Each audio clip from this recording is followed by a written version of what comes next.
Hello and welcome everyone to today's Employer Discovery Series. Hi, thank you. If you'd like, you can introduce yourself in the chat. That's totally fine, and we're going to get started here. And if you can put in the chat, I'm just curious if you are if you will be graduating this month or next month, whenever CUNY's School of Public Health's graduation is, or if you are in your first year and will be continuing on to your second year. Okay, great. So, oh, thank you, Binta. Great. Hey, so my name is Maya Lloyd, and I am the Student Career Program Manager for the Office of Experiential Learning and Career Services here at CUNY School of Public Health. I've probably met with a few of you before, and thank you so much for joining us here. I hope you had a great spring break. So today we are hearing from Matthew Silverstein. Matthew Silverstein is the Director of Strategy and Program Development for the Office of Emergency Preparedness and Program Development. And he's here today to talk to us about the Pipeline to Preparedness Fellowship Program with a deadline of May 15th. So you definitely want to ask any questions you might have here today. And we'll be sending out this slide deck after the event. So you also have that information. So you'll have the deck and the recording to review before you apply for the program. So with that, I will turn it over to Matt. Thank you, Maya. Um, so, like Maya said, my name's Matt Silverstein. I'm the Director of Strategy and Program Development in our Office of Emergency Preparedness and Response. I'm going to give you a little overview of the New York City Health Department, of our office, and what we do in emergency preparedness and response, and then a little bit about opportunities both for current students, our Pipeline to Preparedness Fellowship Program, and potentially for new grads as well, just highlighting opportunities for employment at the Health Department in the future. So, quick overview of the New York City Health Department. Our mission is to protect and promote the health of all New Yorkers. There's a wide array of programming that exists at the New York City Health Department, all the way from printing birth certificates to doing tobacco cessation, advertising uh, and assistance and blood pressure and emergency preparedness and tuberculosis control. And there's like a million programs here at the health department. It's a very old agency. It's one of the largest and oldest. Well, it's the oldest in the United States, and it's one of the largest in the world. We were founded in 1866 as the New York City Board of Health, originally to combat yellow fever epidemics, and we have a budget of over 1.6 billion dollars and over 6,000 employees, which again makes us one of the largest in the world. We're larger even than many state health departments. And we have a very long history of response to natural disasters and infectious disease emergencies. It's one of the reasons that we were founded, and it's something that we continue to do today. Very briefly, this is the structure of the health department. So you'll see up at the top, we have our Commissioner of Health, Ashwin Vasan, Dr. Vasan. There are on the left side, you will see what we call programmatic divisions. These house sort of broad areas of programmatic work at the health department. So we have mental hygiene, disease control, which deals with a lot of like infectious diseases, environmental health, family and child health. We have a new Center for Population Health and Data Science, which also houses our division for epidemiology, and the Center for Health Equity and Community Wellness, which does a lot of our community facing or health systems facing work. And then on the right side of the org chart, you'll see our administrative or operating divisions. So those include administration, finance, information technology, and our office, the Office of Emergency Preparedness and Response, is housed on this side, not because we don't do any programmatic work, but because a large portion of the work that we do involves helping the rest of the agency be prepared to respond to emergencies when they happen. So again, there are a lot of different things that the health department does. This is just a drop in the bucket, but we just wanted to highlight, you know, some of the many programs that we do here. We do outbreak investigations when there are disease outbreaks, even if they don't rise to the level of an emergency response. There are diseases that are mandated to be reported to the health department when they occur, and so we will do outbreak investigations and contact tracing for those when they happen. Restaurant inspections, I'm sure you're all familiar with the letter grades in each of the restaurants. So we conduct unannounced inspections in all New York City restaurants at least once a year to ensure they comply with food safety rules. We do rat prevention and mitigation. So we respond to 311 complaints when people report rat sightings. We map all of that data out We do a lot of data and data mapping work actually if you go to our website. And this is relatively new. We do a lot of patient care, particularly around abortion access, a lot of patient care in general. So we have STI clinics and tuberculosis clinics across the city. And we just recently launched the Abortion Access Hub in response to the loss of abortion rights at the federal level. And we began offering medication abortion at clinics starting in this last January. So just again, just a drop in the bucket of some of the things we do at the health department. But that is to say that we are one of the oldest and the largest, and one of the reasons for that is that New York City is a very high risk city. I'm sure you're taught at the CUNY School of Public Health that even things that are rare among populations, when you have a lot of interactions and a lot of opportunities for rare things to occur, they occur more frequently. And so in New York City, with a population of nearly 9 million residents, many of those are elderly, over the age of 65. um, Huge array of cultures and languages spoken and religions, and a tremendous population density. All of those things are what make our city amazing, and also place us at high risk for emergencies and disease outbreaks. When you have a very dense population, it makes it much easier to transmit infectious diseases. New York City also, as a financial and cultural and in many other ways hub of the world, is also a target for attacks, as we saw during 9/11, and we've seen in other cases as well. So um, lots of opportunity for emergencies to happen, and when they do happen, they can be more severe because we have such a large population. We're also a huge transportation hub, again, creating more opportunities for emergencies to happen. There are 3.5 million people riding the subway each day to work. We have two international airports, and we service over 100 million travelers annually. Again, we are a hub for a lot of amazing things, but also, as we saw during COVID, and we saw during mpox, and we've seen during Ebola and many other infectious disease emergencies, that creates a lot of opportunity um, for pathogens and other dangerous things to make it to our city first. We're often at the front line of a lot of these emergency responses.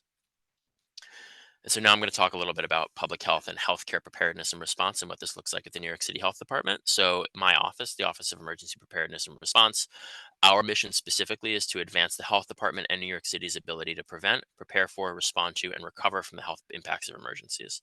And we have a few different offices that do that in different ways. So up at the top is our Deputy Commissioner, Beth Malden. She wasn't able to be here today, but she oversees all of the work that happens in our division. There are two smaller offices that report up to her. The Pandemic Response Institute, which is something that I oversee, is a partnership actually between Columbia and the CUNY Schools of Public Health, that houses a lot of like thought leadership around pandemic and emergency response in general. And we're striving to do some real community investment around that work as well. So that's PRI. We also have racial equity and social justice. So we have a team that's dedicated to making sure that all of our work includes the lenses of racial equity and social justice, to make sure that our emergency responses are equitable. We know that um, historically disenfranchised communities are much more susceptible to crises when they happen, and they can be much more severe in those communities when they occur there. And so we want to make sure that that our preparedness and our response are as equitable as possible. And then we have our three programmatic divisions and an administrative one. So the Bureau of Agency Preparedness and Response, primarily what they do is oversee how the health department internally prepares itself for response. So they organize what we call our incident command system, which is the sort of formal staffing structure for how we respond to emergencies. And they also do a lot of our planning. So there are a lot of planners in the bureau that will write plans around what happens when there's a radiological emergency, what happens when there's a biological emergency, and all of the various things that need to be considered in any event, in any sort of all hazard emergency scenario. Then we have our Bureau of Healthcare Community Readiness. They work with primarily with external stakeholders to make sure that they are prepared when an emergency happens. So they have a team that works with the healthcare uh, health systems, so with hospitals, with long-term care facilities and nursing homes, with many other care settings, and drill them. They will conduct drills with them to see what they would do in the event of an emergency at their facility.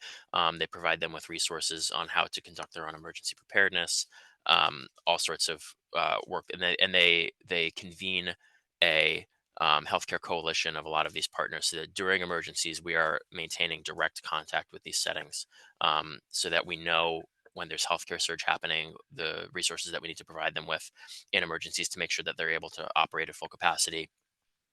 Lots of different facets to that work, but they also work with communities. So we work with CBOs and faith-based partners and organizations called COADs, which are community organizations active in disaster, to again make sure that communities are also prepared for when emergencies happen, so that they are one able to respond and to make sure, to the extent possible, mitigate the morbidity and mortality that happens in their communities during disasters, and also so that they can recover as quickly and as thoroughly as possible. Our Bureau of Emergency Field Operations, they're the ones who deal with everything, as it says, out in the field. So they oversee our warehouses where we stockpile medicine, medical countermeasures, PPE. We use them for storing vaccines during COVID. Lots of other things that we stockpile. Uh, O2 monitors and lots of other equipment and supplies. They also oversee our points of dispensing. So if you saw our vaccine sites during COVID, if you were here in New York City, we do that model for lots of different applications. Whenever we need to rapidly deliver a medication or a vaccine to a large number of people at once, we will set up what we call points of dispensing, and that's the bureau that oversees that. They also oversee post emergency canvassing operations. So when a big hurricane happens and we need to go out into the community and check on people and make sure that they have what they need, they oversee that as well. And again, many other things each of these bureaus oversee. This is just a few examples. And then lastly, we have our Bureau of Grants Management and Administration. They are our admin bureau, as it suggests. A lot of our work that we do is grant funded, usually from large federal grants from CDC, or from HHS, and so they help us make sure that we have everything we need in the programmatic divisions to make that happen.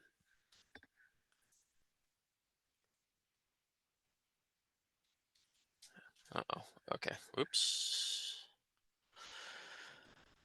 All of this is to say that every response is local. When an emergency happens, the people who are on the front lines, who are the first line of defense, is the local government, right? This is the place where the emergency is happening, and so we are the ones who are the first on the scene.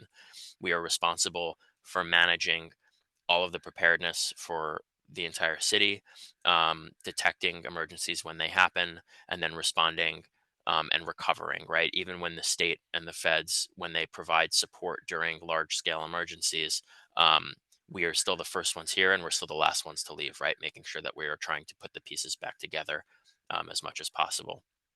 This is a really interesting and exciting field to be involved in. Public health preparedness as a discipline is relatively young. The way that we think about it really emerged out of 9/11. There were a lot of resources and um, thinking that emerged during that time that really wasn't something that public health was involved in before. I mean, public health was involved in responding to disease outbreaks, but in the larger context of emergency preparedness and response, it hadn't really been thought of before as a discipline of public health. And so this is a relatively young field. 9/11 only happened 23 years ago, but it's extremely important for addressing the public health impacts of any emergency. There are um, myriad ways that emergencies can manifest as public health impacts. Infectious diseases are a really easy example, but when we're thinking about hurricanes or coastal storms, when we're thinking about earthquakes, when we're thinking about fires, um, or even man-made disasters, um, there are lots of different ways that they can impact the health of the public that are not necessarily the domain of any other agency. It's not really FDNY or NYPD or the other agencies that we traditionally think of as emergency responders. That's not really part of their domain, and so the health department play an extremely important role in mitigating those public health impacts of disasters. Public health preparedness is also the glue inside and outside the health department that brings together a lot of interdisciplinary partners. So this is not just um, our Office of Emergency Preparedness and Response, we are involved in a lot of these emergencies, but we also pull together experts from across the health department and all of those different programmatic divisions. And we pull together experts from across the city. So depending on the emergency, we could be talking to New York City Emergency Management, we could be talking to DEP, we could be working with FDNY or NYPD. And when the emergency is primarily centered on a public health crisis, we are often the lead agency. We are the ones who are pulling all of those resources together. So it's a really exciting. It can be a really exciting place to be in, a place that you can really learn a lot by working with all of these different parties across the city. During an emergency, a couple of core competencies that like generally the role that we play during these emergencies, we conduct again disease surveillance and we determine risk levels. This is again a pretty easy example. When infectious disease is the primary cause of the crisis, we provide guidance to the healthcare community regarding disease identification and treatment. So when doctors and hospitals have some new pathogen and they don't quite know what to do, it's the health department that steps in and helps them walk through how to manage that. We also help them manage infection control, give them a lot of other guidance. We distribute medication to the public, so this can come in the form of vaccine. But during COVID, for example, we oversaw the distribution of Paxlovid when it became available. And we do this in lots of other cases as well. Depending on the emergency, we are set up to deliver, antibiotics when there's an anthrax outbreak, or vaccines, or antivirals, or antibiotics, any type of medication. We support the New York City healthcare system through technical guidance, situational awareness, and resources. So, whatever they need, if we need to provide them with personal protective equipment, like we did during COVID, if they're short staffed and they need temporary staffing, we help them set up the administrative and staffing structures to be able to do that. Lots of other support that we provide to the healthcare systems. We provide emergency information to the public. This is pretty straightforward. Whenever something happens, we make sure that we're communicating with the public so they know exactly what to do when an emergency happens, when those emergencies happen.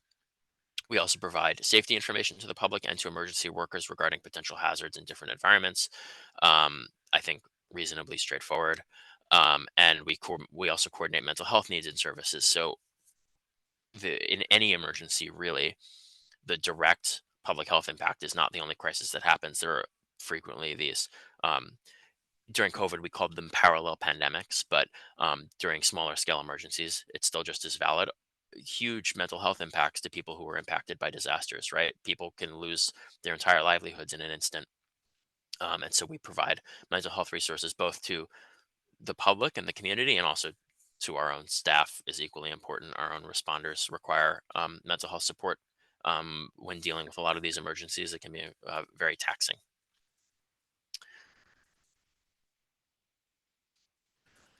Just highlighting a couple of the emergencies that we've had to respond to in the past between 1999 and now. It's really easy to think of like 9/11 and COVID-19, and maybe some people remember like Hurricane Sandy. But even when an emergency is either smaller scale or doesn't necessarily rise to the level of a full emergency, as some of these do, um, we are still prepared and ready to respond if something happens. So West Nile, 9/11, the anthrax letters. Here's one. So the Republican National Convention, that might be kind of funny to refer to that as an emergency, but really what it was is the National Convention was happening here in New York City, and we needed to be prepared in case something happened during that event. When there are large groups of people gathering together, there are lots of contingencies that we need to plan for in the event of a crisis happening in that context. From 2005 to 2011, we responded to a steam pipe explosion in Manhattan, a fire at Deutsche Bank, hepatitis A outbreaks at restaurants, H1N1. I don't know if folks here are old enough to remember. Um, Again, during the following several years, we had Superstorm Sandy. We had Ebola happening in West Africa, and a couple of cases made their way to here to New York City. Winter Storm Juno, Zika virus. Like, these are all really resonating with me. I don't even get the chance to think about a lot of these. Um, having happened. But again, all of this is to say, like, there's a huge variety in the types of emergencies and the levels of response that we need to do. And so it's a really rich field in thinking about all of the different um, functions that we need to fulfill as the local health department in order to meet these needs.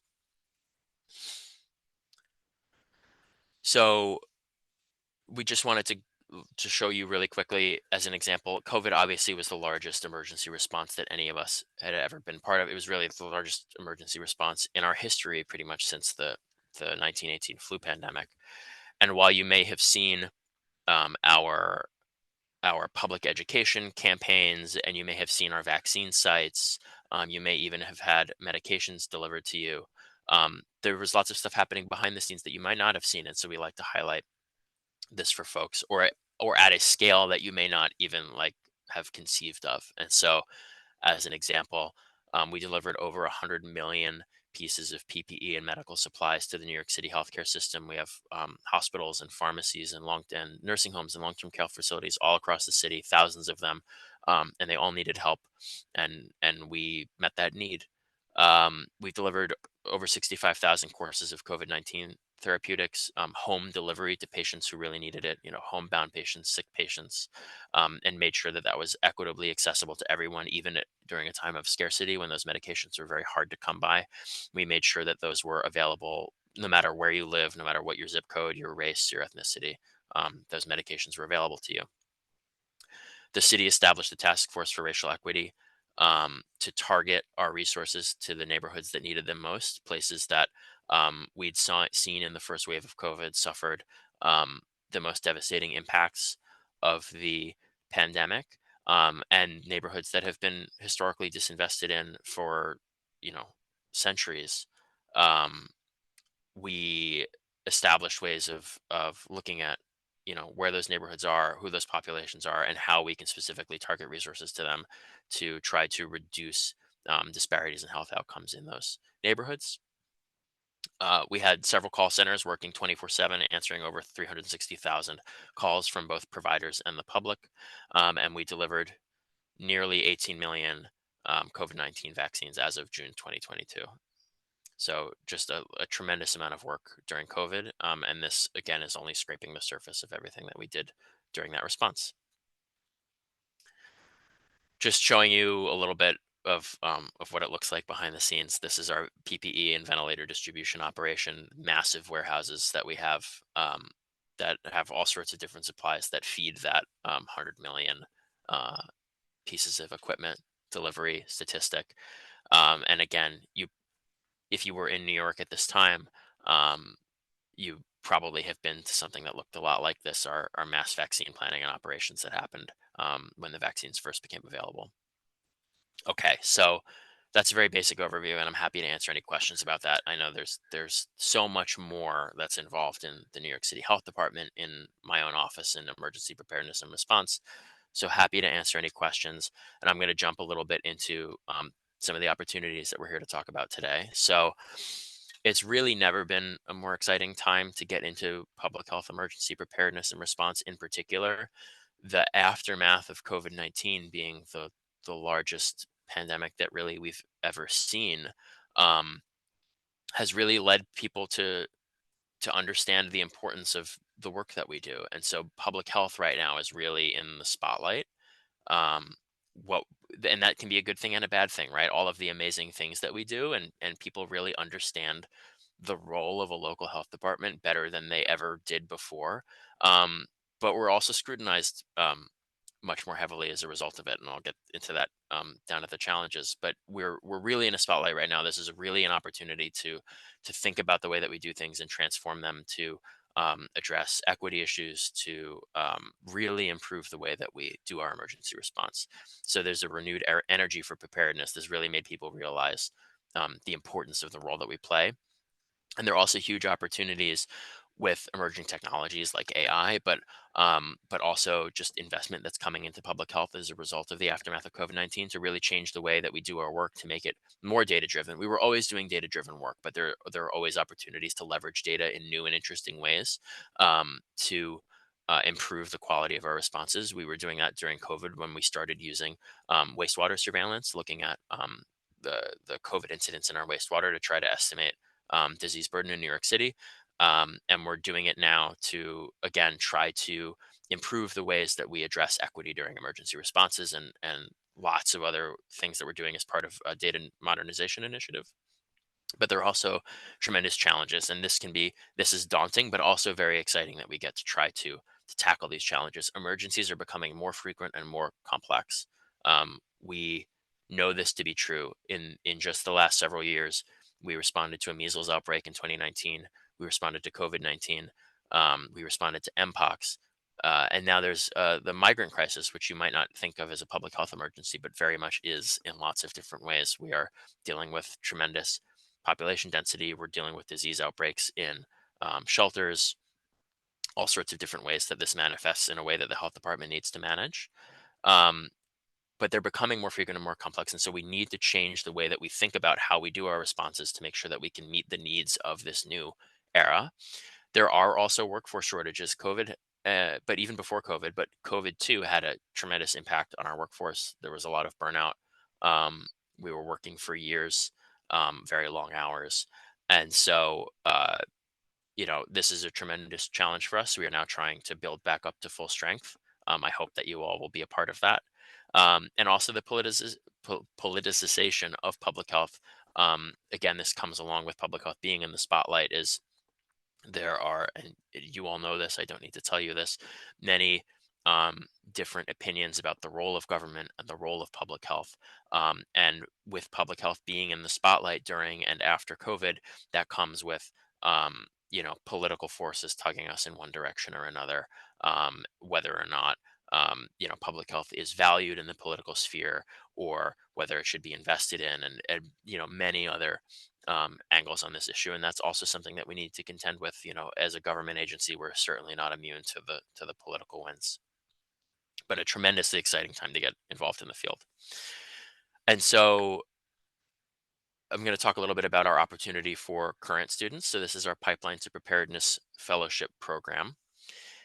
We set this up to try to bring in students from diverse backgrounds into our field, public health emergency preparedness and response. We work directly with CUNY, so it's only CUNY students who are eligible for this fellowship.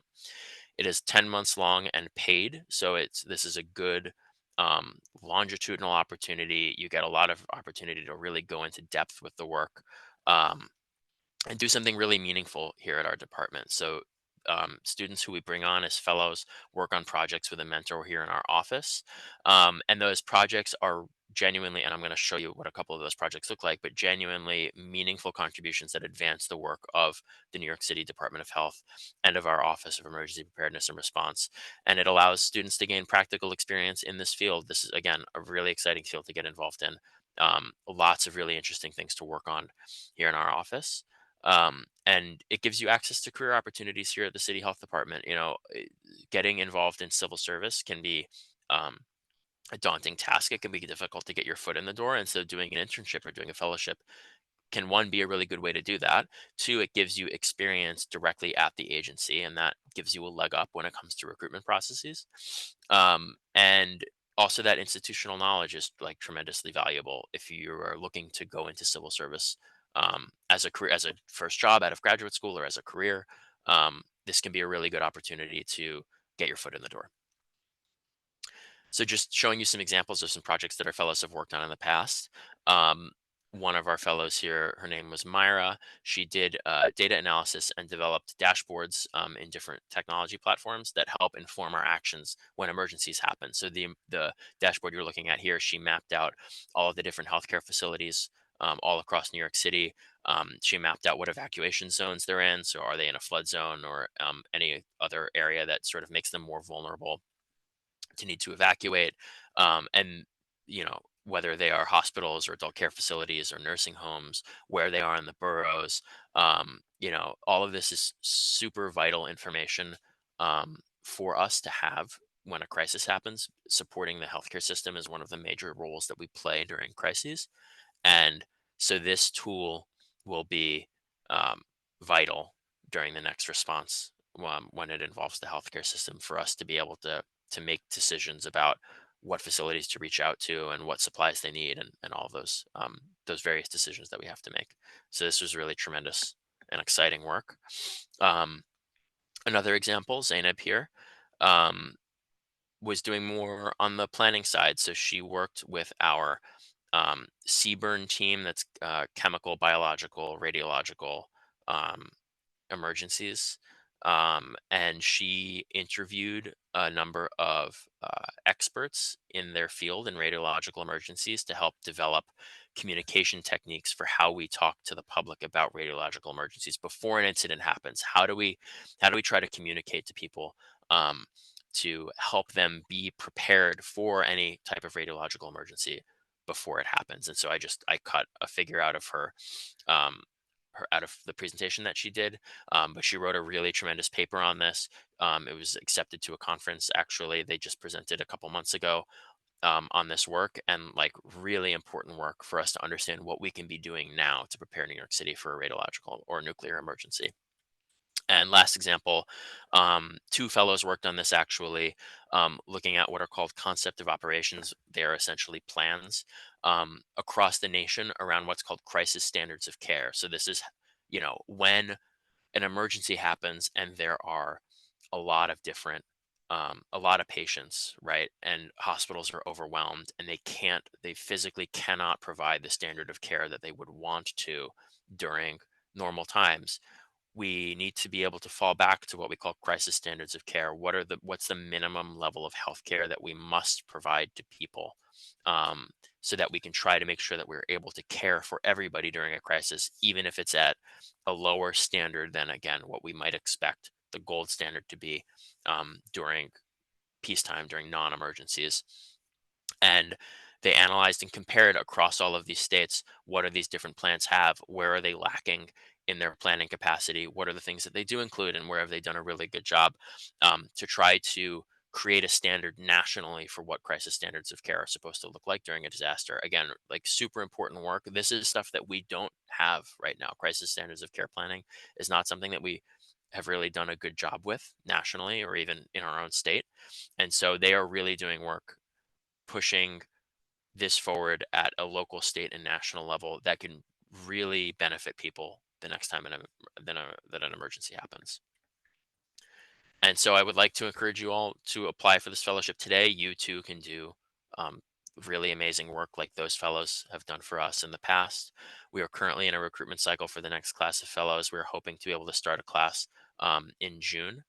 And so, if you would like to apply for this fellowship opportunity, and I hope that you do, please send your resume and a brief cover letter or cover email with the resume attached to operfellowships at health.nyc.gov. We're trying to close applications by May 15th, so please apply before then.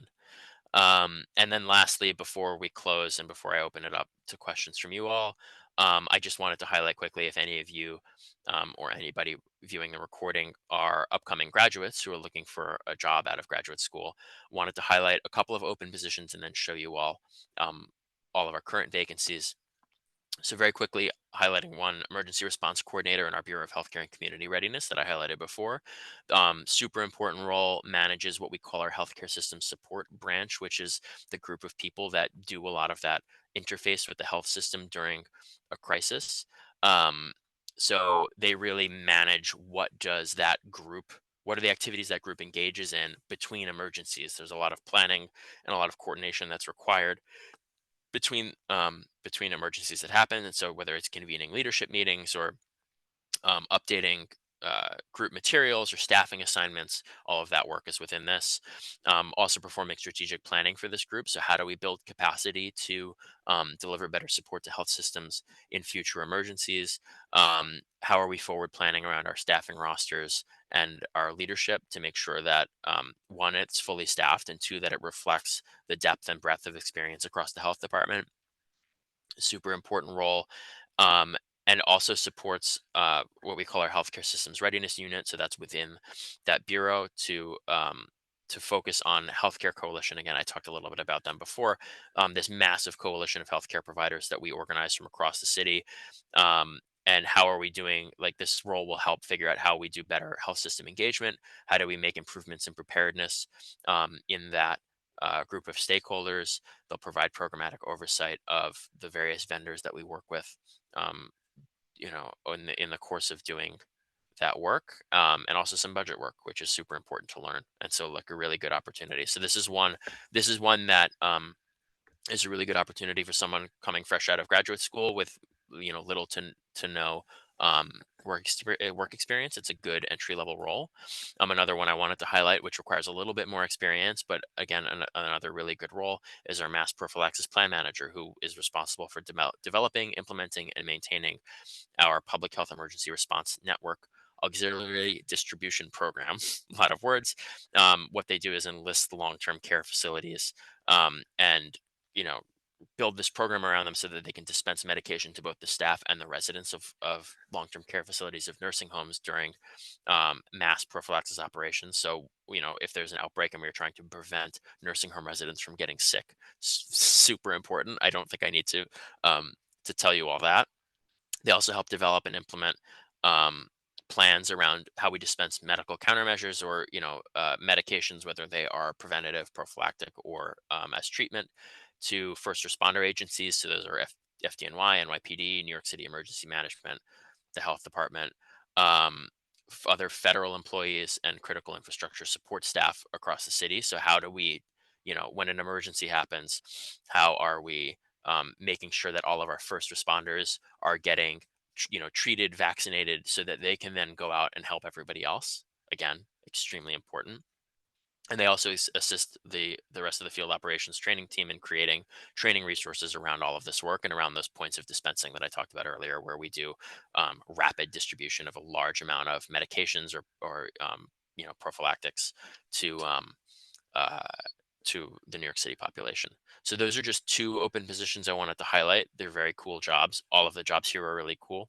Um, but I wanted to show you a little bit about what a job might look like here. These are the vacancies that we currently have in our division. So I'm going to send this slide deck out after this presentation. All of these are links directly to the New York City jobs page where you can see them. Some of them I noticed while I was putting this presentation together will say that the posting has expired, but really the end dates of the postings need to change. So all of these positions are still available. They have not been taken down. You can still apply for these jobs. So that's super important to know. Um, Hoping that that date change gets made soon. And in general, if you're looking to apply for jobs in New York City, there are three major ways. There are lots of different ways to get your foot in the door, but the three big ones that I like to talk about. One is directly with the city. So cityjobs.nytc.gov is the place to find any civil service job. Um, and then there are two large sort of not-for-profit fiscal agents that we work with that we frequently hire staff for, particularly when they're grant-funded lines. And so those are Public Health Solutions and the Fund for Public Health in New York City. Both of those organizations, if you go on their websites and look at the jobs, you'll be able to see when they are sort of health department jobs, or if they're versus working directly for those organizations. But we hire a lot of staff through those organizations, um, and they help us by allowing us to receive money that we might not otherwise normally be able to be eligible for because we're a government organization and they are not for profits. And they also allow us to hire much more quickly and effectively because are not subject to a lot of the government regulation that our own hiring processes are subject to. So I would encourage you all, if you're looking for city jobs in general, to go to those three sources. And lastly, if you've heard anything interesting to you, anything we don't have time to get to today, please reach out to me. I'm always happy to talk to students. I love talking to students. And so my LinkedIn is there. You can reach out to me there. It'll be much easier though if you just email me directly. And so I've provided my email in the slide deck as well. And so that's it. So open to any questions, comments. What do we think? Yeah, we can definitely take any questions people may have. You can either come off mute or put your questions in the chat. I am going to stop the recording so we could go through questions, and just a reminder that yes, we will send out all of this information in an email. The email will come through a handshake targeted email, so just be on the lookout for that, okay? And we'll also have a survey link in that email so you can give us your feedback and any suggestions for upcoming events. So with that, I'm going to turn off the recording so we can get to questions.